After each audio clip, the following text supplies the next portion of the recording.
ዛሬ የሰማሁት ታሪክ ፈሪ ያደረገኝ ምን ነው ምን ሆንክ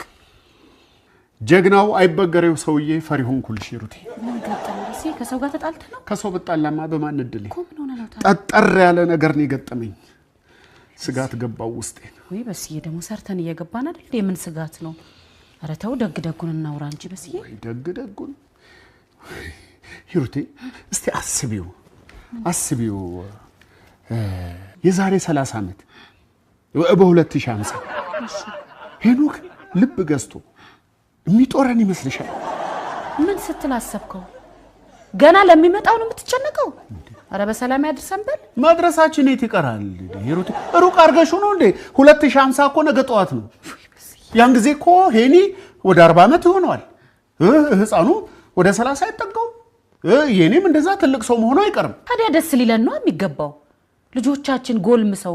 ልፋታችን ፍሬ አፍርቶ ማየት ከዚህ በላይ ምን ደስታ አለ ለሰራባቸው ሰው ነው ስሰሪባቸው እኮ ነው ዛሬ ስሰሪባቸው ነው ይሄን ደግሞ ዛሬ ጀምረዋለሁ ይሄ ነገር በፍጥነት መላመዛ ሄድ አለበት አንተ ሄኖክ ተዋቸው በስዬ ተዋቸው ጥናት ላይ ናቸው ያጥኑበት ሄድባቸዋል ጥናቱ